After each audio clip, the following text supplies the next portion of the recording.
سلام كبرات تعزبتنا كمية أغنيو بارلو مقا حسر زبلت بزعبا بايل اون دن فللياتهم حيزلكم مسألهو اتم تفلتوهم نز فيديو مرأي عليكم نيو اتم حدش تيجن أقداسي سزخونت لما أنتي قريبك مالهو كي تحالفكم تقدسكم تخاتلوا أوكي بايل اون دن كلتي أتم ترجمهم مخنياتو مالتيو because مالتيو أوكي كلتي أتم ترجمهم حدا عينت نحكينو اتفلليات دا عمنتا إزلو أوكي نزز بالارست حيثلكم مسئلهو عند حاجة ترديكم كأن نورمال أكم من صحف لي أنا خا كنت تردأكم كيرا كردأكم كفتني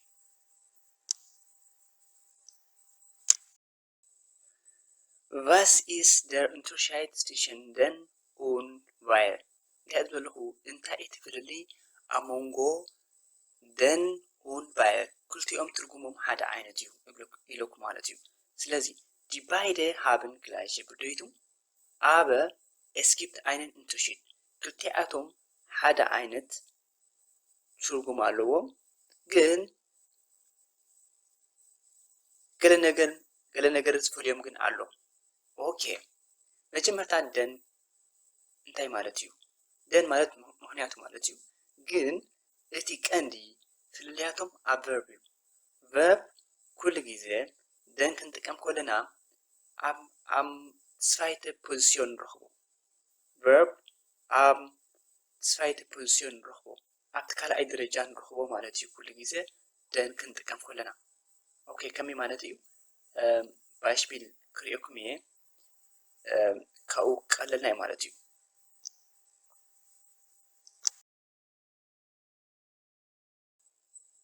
ከምቲ ዝረኣናዮ ኣብ ደን ኩሉ ግዜ ቨርብ ኣብ ካልኣይ ደረጃ ንረኽቦ ምክንያቱ ግን ቫይል ግን ቨርብ ኩሉ ግዜ ኣብ መወዳእታ ኢና ንረኽቦ ቨርብ am Ende ኦኬ እዚ እንተፈሊጥናየን ክቐለልናይ ማለት እዩ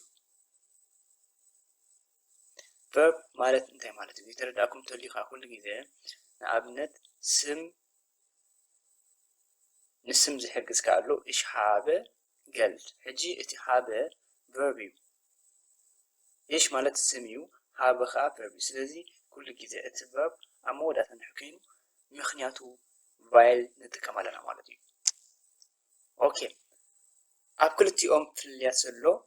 እንታይ እዩ ዝምድና ከዓ እንታይ ምዃኑ ሓቢረኩም እየ ዝምድንኦም ክልቲኦም ሓደ ዓይነት ትርጉም ኣለዎም ምክንያቱ ማለት እዩ ኦኬ ቫይል ማለት ምክንያቱ ማለት እዩ እቲ ቨርብ ኩሉ ግዜ ኣብ ኢንድ ንረኽቦ ኦኬ ኤግዛምፕል ንርአ እታ ቀዳሚት ኤግዛምፕል ንርአያ ich gehe nicht in die Schule weil ich krank bin ንትምህርቲ ኣይከይድን እየ ምክንያቱ ስለዝሓመምኩ ኦኬ weil ich krank bin ኩሉ ግዜ እቲ ቨርብ ኣብ መወዳእታ ንሕከይኑ እንታይ ክጥቀም ኣለኒ weil ኣነ ንትምህርቲ ኣይከይድን እየ ምክንያቱ ስለዝሓመምኩ ኣብታ ናይ ደን ኤግዛምፕል እንትመፂና ከዓ እቲ ሕጊ እንታይ ኢለኩም ቨርብ am zweite Position ich gehe nicht in die Schule denn ich bin krank ንትምህርቲ ኣይከይድን እየ ምክንያቱ ስለዝሓመምኩ እብል ኣለኹ ኦኬ እቲ ቨርብ ኣብ እንታይ ረኽቦ ኣለኹ ኣብ zweite Position denn ich bin krank ich ተቀዳሚት ፖዚሽን ich እያ እታ ካልኣይቲ ፖዚሽን ከዓ ቨርብ bin ኣሎ ኦኬ ሕጂ ትፍልልያት ኣብ መንጎ ቫይል ኣብ ደን ዘሎ ፍልሊ እንታይ እዩ እቲ ቨርብ ፖዚሽን ጥራይ ዝፈላለ ዘሎ ትርጉም ክልቲኡ ሓደ ዓይነት እዩ ኦኬ ኣብታ ካልኣይቲ ኤግዛምፕል ከዓ ንርአ ich liebe dich weil du sehr süß bist ኣነ ይፍቅረኪ እየ ምክንያቱ ብጣዕሚ ስዊት ዝኾንክ ማለት እዩ ይብል ኣለኹ ኦኬ ቨርብ ኣብ ምንታይ ኣሎ ቫይል ክጥቀም ከለኹ ኣብ መወዳእታ ኦኬ ኣብ ደን ከንታይ እስኪ ንርአያ ቨርብ ኣብ ምንታይ ስሪዕዎ ኣሎ ich liebe dich denn du bist sehr süß ኣነ ይፍቅረኪ እየ ምክንያቱ ንስኺ ብጣዕሚ ስዊስ ዝኾንክ ይብላ ኣለኹ ማለት እዩ። ኦኬ ተሳገብር ፍልያቶም ክልቲኦም ትረዲእኩም ክኸውን ሕጂ ቀንዲ ክንሕዛ ዘለና ቫይል ውንደን መብዛሕትኡ ግዜ ኣብ ፈተና መፅኡ ሓንሳብ ብፍላይ ኣብ ቢኣይንስ ማለት እዩ እቲ ቨርብ ፖዚስዮን ጥራይ ክንጥምት ኣለና። ንኣብነት ወላ ካልእ ኤግዛምፕል ክንሰርሕ ንኽእል ኢና።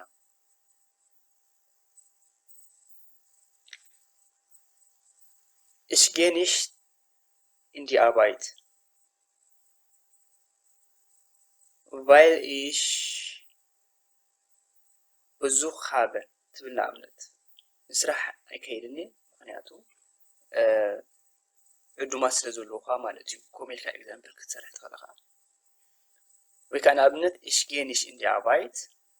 denn ich habe Besuch ትብል ትኽእል ኢኻ ማለት ካልእ ኤግዛምፕል። ኦኬ ሕጂ እምበኣር ኣብ መወዳእታ ክብለኩም ዘለኹ ኣብ መንጎ ቫይል ውንደን ካይተረዳእና ምእታን ካይንተርፍ ሳማሪ ክኾነና ናይ ቫይል ቨርብ ኣብ ኢንደ እዩ ኣብ መወዳእታ እቲ ቨርብ ንረኽቦ ምክንያቱ ሳብኦርዲኔት ክሌስ ክሎዝ ስለ ዝኾነ ማለት እዩ። ኔብን ዛትስ ማለት እዩ። ኩሉ ግዜ ቫይል ክትጥቀም ትኽንካ ኮማ ክትጥቀም ኣለካ ወላ ከማንደን ክትጥቀም ትኽንካ ኮማ ክትጥቀም ኣለካ። ኣብ ቫይል ኩሉ ግዜ እቲ ቨርብ ኣብ መወዳእታ እዩ። ቨርብ ኩሉ ግዜ ካይንርስዖ መብዛሕትኡ ሰብ እንታይ ይብል weil ich bin krank ይብል weil ich bin krank ich gehe nicht in die Schule weil ich bin krank ኣይኮነን። ኩሉ ግዜ እቲ ቨርብ ቫይል ክትጥቀም ከለኻ ኔብን ዛትስ ኩሉ ግዜ ቨርብ ኣብ መወዳእታ ክኸውን። ሕጂ ንኣብነት ከማን ኣልስ ቨን ክንጥቀም ከለና ኩሉ ግዜ ኔብን ዛትስ እዩ። ቨርብ ኩሉ ግዜ ኣብ መወዳእታ ክኣትዎ ማለት እዩ። ኦኬ ኣብ ታሕተን ከዓ ከም ተቐዲመ ዝብልኩ መደገጋም ካይኸውን ቨርብ ኣብ zweite Position ንረኽቦ ዝኾነ ነገር ተጠቂምካ ደን ንቫይል ተሪኢኻ እተን ትርጉመን ሓደ እዩ። ቨርብ ኩሉ ግዜ ኣበይ ከም ዝኣቱ ክነስተውዕል ክንክእል ኣለና ማለት እዩ። Ich liebe dich weil du sehr süß bist ኣነ የፍቅረክ እየ ምክንያቱ ብጣዕሚ ስዊስ ዝኾንክ እዩ። እቲ ቨርብ ኣብ መወዳእታ ቢስት ዱ ቢስት ያ weil du sehr süß bist ዱ ቢስት ትብል ኣለኹ ንስ እቲ ቨርብ ዱ ቢስት ኩሉ ግዜ እቲ ቫይል ክትጥቀም እቲ ቨርብ ኣብ መወዳእታ ኣሎ። ኣብ ደን ግን ich liebe dich denn du bist sehr süß ይብል ኣለኹ ማለት እዩ። ኣርስትና እምበኣር ልምዓቲ ብዛዕባ ቨልሸስ ክኸውን ቨልሽ እንታይ ማለት እዩ? ብሓፂሩ ቨልሻ ማለት ኣየናይ ማለት እዩ? ሕጂ ባሽ ብል ሒዘልኩም መፅእ ኣለኹ ከመይ ከም ምዃኑ ክርዳእና ክኸውን ተስፋ ገበርኩ። ኣብ ማስኩሊን ኩሉ ግዜ ደር ንጥቀም፣ ኣብ ኒውትራል ከዓ ዳስ፣ ኣብ ፌሚኒን ከዓ ዲ፣ ፕሉራል ከዓ ኩሉ ግዜ ዲ ንጥቀም። ኦኬ ሕጂ ዝተፈላለዩ ዓይነት ኣብነት ኣምፂልኩም ኣለኹ። ንኣብነት ማን፣ ኪንድ፣ ፍራው፣ ሎይተር። ማን ደር ማን ኢና ንብል ስለምንታይ ማስኩሊን ስለዝኾነ። ዳስ ኪንድ ንብል ኒውትራል እቲ ቆልዓ፣ ዲ ፍራው ከዓ ፌሚኒን ዲ ፍራው ንብል ማለት እዩ። ዲ ሎይተር ፕሉራል ዲ ሎይተር። ኦኬ በዚኦም ጌርና እምበኣር ሕጂ ብሽቲምቲ ኣርቲክል ብዛዕባ ቨልሸስ ክንገልፅ ኢና። ደርማን ክንሓትት ከለና ኢና ንጥቀመሎም። ንኣብነት ቨልሸር ማን ኣየናይ ሰብኣይ እዩ? ስለምንታይ ቨልሸር ንብል ኣለና? ምክንያቱ ደርማን ስለዝወስድ ኣብዚኣ ኣር ትኸውን ኣላ ማለት እዩ። ቨልሸር ማን ኦኬ። ስለዚ ኣብ ኣርቲክል ዲፐንድ ክኸውን ኣሎ ማለት እዩ። ንስተውዕሉ ኣሎ። ሕጂ እውን ዳስኪንድ ኣለና። ቨልሸስኪንድ ክትሓት ከለኻ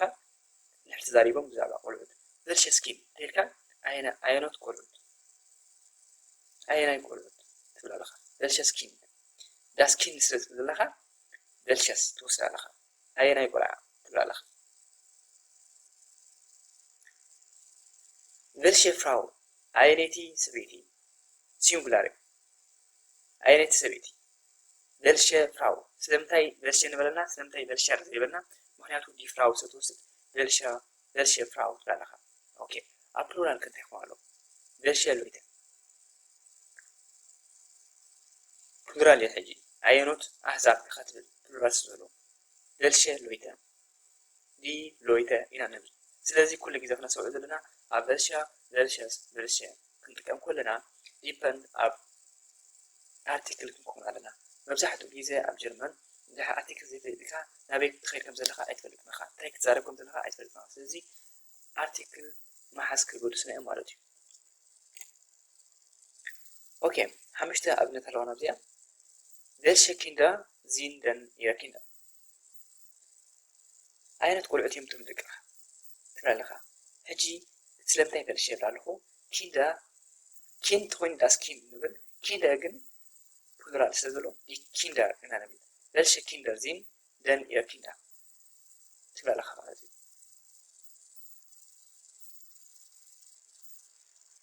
und welcher Junge ኣየናይ ኢኸ ወዲ ትብል ኣለኻ ሕጂ ስለምንታይ Junge welcher ትብል ኣለኻ der Junge ስለዝኾነ welcher Junge ትብል ኣለኻ r welcher Junge ትብል ኣለኻ ማለት እዩ ኣየናይ ኢኸ ወዲ ትብል ኣለኻ ሕጂ ኣብቲ ኖምን ዲፐንድ ክኸውን ኣሎ ኣርቲክልካ እንታይ ከም ዝውስድ ክትፈልጥ ኣለካ ማለት እዩ welche Tasche findest du schöner ኣየነይቲ ቦርሳ ዝበለፀት ረኺብካ እያ ማለት እዩ ኣየነይቲ ቦርሳ ሕጂ ታሸ ኣርቲክል ኣይትወስድ ዲ ታሸ ኢና ንብል ስለዚ ዲ ታሸ እንድሕር ነይራ welche Tasche ኢኻ ትብል welche Tasche findest du schöner ኣየነይቲ ቦርሳ ዝበለፀት ረኺብካ እያ ትብል ኣለኻ ማለት እዩ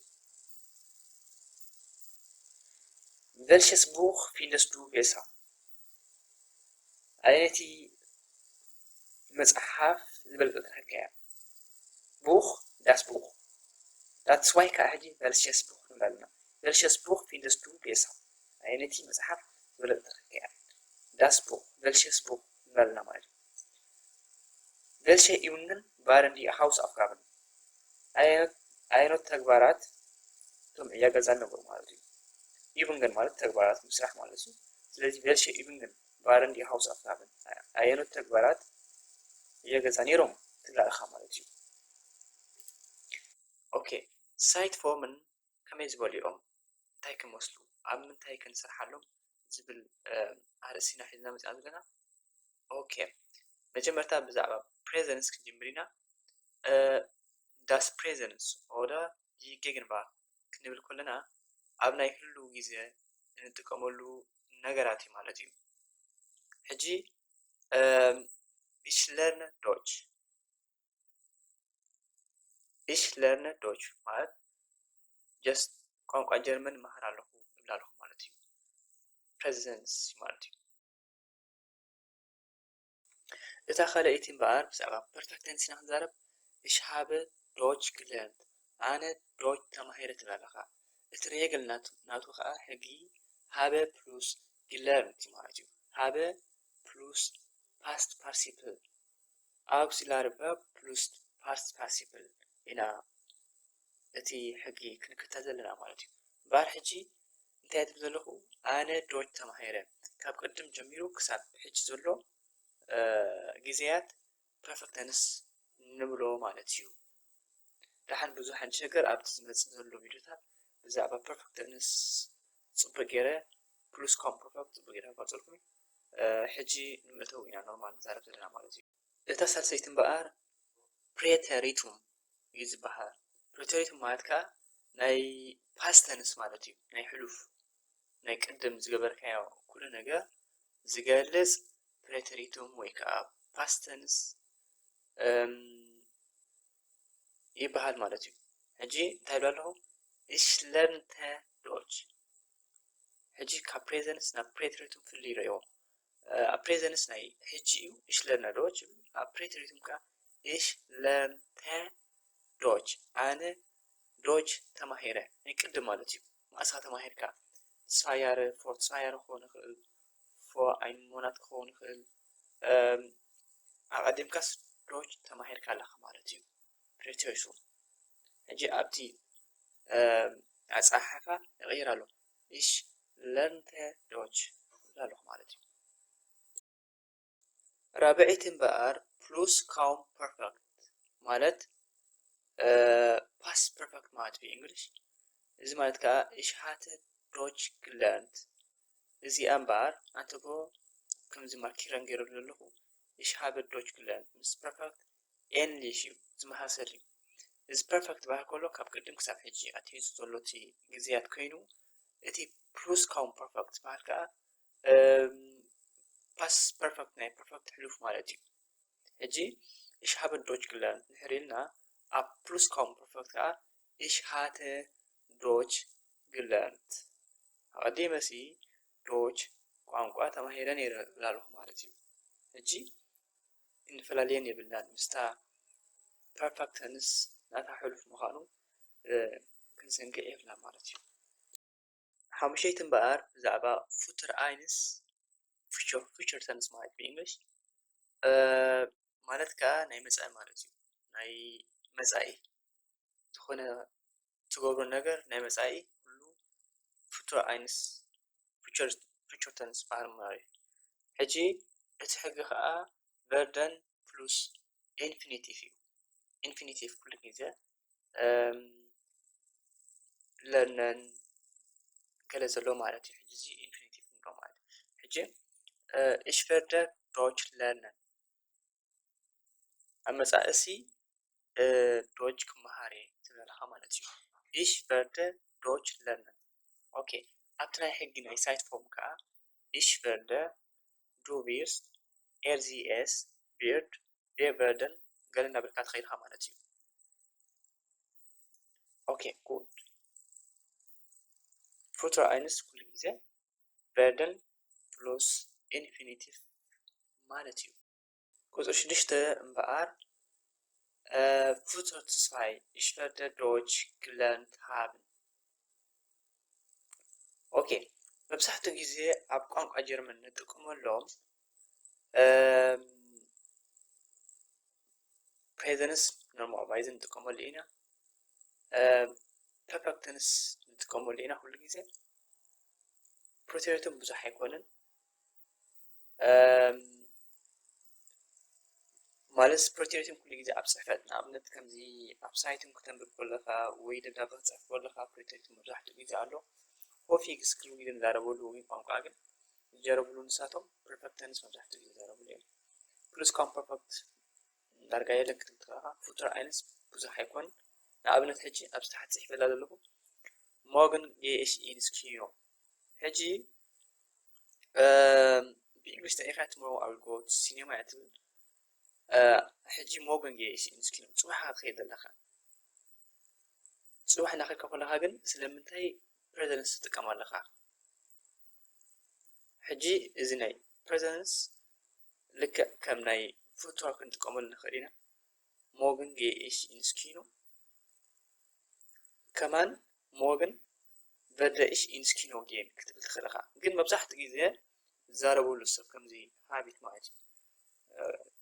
በቃ መብዛሕትኡ ግዜ ንጥቀመሉ ንሳቶም ነቲ presence ከም future eins ገይሮም ይጥቀምሉ morgen gehe ich ins Kino ይብሉ ማለት እዩ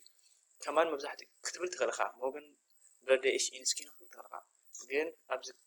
ኣብ ስትራሳ ክትሰምዖ ከለኻ ኩሉ ግዜ ቋንቋ morgen gehe ich ins Kino ይብሉ ማለት እዩ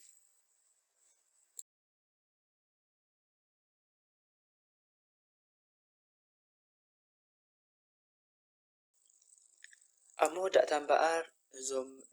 ሽዱሽተ ሳይት ፎርምስ ዝረኣናዮም ባሽፕልስ ይፈልኩም ኣለኹ ንኦም ከዓ ክንምልሶም alles Hausaufgabe ማለት እዩ wir müssen wir sollen einfach ausfüllen ja ሕጂ ተቐዳሚት presence ኣላ እታ ሕቶ ከዓ ካውፍን እንታይ ክትከውን ኣለዋ ማለት እዩ ንኣብነት ተቐዳሚት ዝሰርሓልኩም ich kaufe die Jacke ኣብ perfect tense እንታይ ይኸውን ich bla bla die Jacke bla ታሳልሰይቲ ከዓ ፕሬተሪቱም ich kaufte die Jacke ራብዒይቲ ከዓ plus ካም perfect እንታይ ትኸውን ich hatte die Jacke bla bla ቁጥሪ ሓሙሽተ ከዓ future eins ich werde die Jacke ኢልና ንምልስ ማለት እዩ future zwei ከዓ እንታይ ምዃኑ ich werde die Jacke gekauft haben ኢለ ምልሰልኩም ኣለኹ لما عاد بدأ بيجي يعني أنا كنت خمطت تكون أسباب قبل أو قصالي بستفاد بزعما بلوس كومبرفكت وبرفكت تنس يديركم كمزئ بفلاي بورتريتين كزغلو منا thank you so much. Wir sehen uns ab nächstes Video.